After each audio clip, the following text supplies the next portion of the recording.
بسم اللہ الرحمن الرحیم۔ میرے انتہائی قابل احترام بزرگوں، بھائیوں، السلام علیکم ورحمۃ اللہ وبرکاتہ۔ محترم بزرگوں اور بھائیوں، کھانے پینے سے روزہ ٹوٹ جاتا ہے جبکہ روزہ دار ہونا یاد ہو۔ اسی طرح حقہ، سگریٹ، چرس وغیرہ پینے سے بھی روزہ ٹوٹ جاتا ہے، اگرچہ اپنے خیال میں حلق تک دھواں نہ پہنچتا ہو۔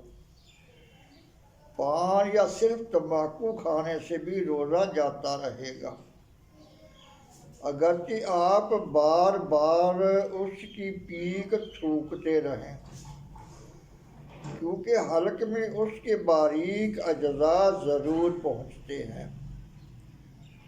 شکر وغیرہ ایسی چیزیں جو منہ میں رکھنے سے گھل جاتی ہیں، منہ میں رکھی اور تھوک نکل گئے تو روزہ جاتا رہا۔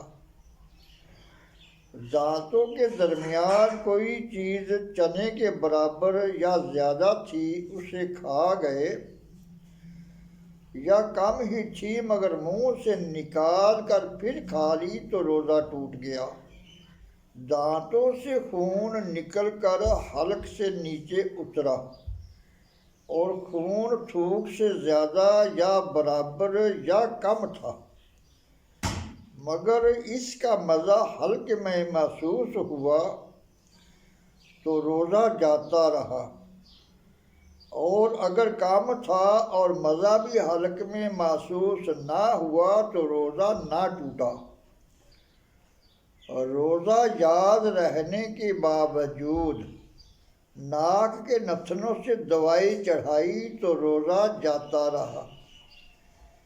پیٹ یا دماغ کی جھلی تک زخم تھا، اس میں دوائی ڈالی، اگر دماغ یا شکم تک پہنچ گئی تو روزہ جاتا رہا۔ کلی کر رہے تھے، بلا قصد پانی حلق سے اتر گیا یا ناک میں پانی چڑھایا اور دماغ کو چڑھ گیا تو روزہ جاتا رہا، مگر جب کہ روزہ دار ہونا بھول گیا ہو تو روزہ نہ ٹوٹے گا، اگرچہ قصدن ہوا ہو۔ یوں ہی روزے دار کی طرف کسی نے کوئی چیز پھینکی تو وہ اس کے حلق میں چلی گئی تو روزہ ٹوٹ گیا۔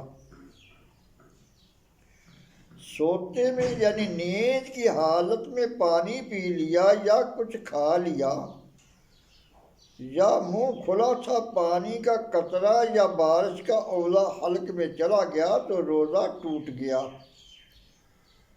دوسرے کا تھوک نگل لیا یا اپنا تھوک ہاتھ میں لے کر نگل گیا تو روزہ جاتا رہا۔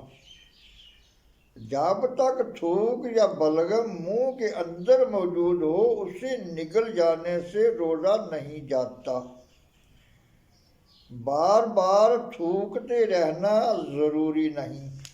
منہ میں رنگین ڈورا وغیرہ رکھا جس سے تھوک رنگین ہو گیا، پھر وہی رنگین تھوک نگل گئے تو روزہ ٹوٹ گیا۔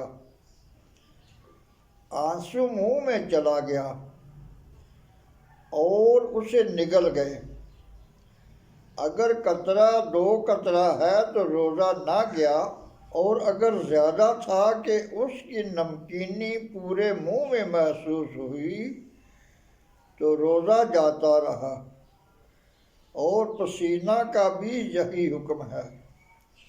اللہ تعالیٰ سے دعا ہے کہ درس و بیان کو سمجھنے، عمل کرنے اور دوسروں تک پہنچانے کی توفیق عطا فرمائے۔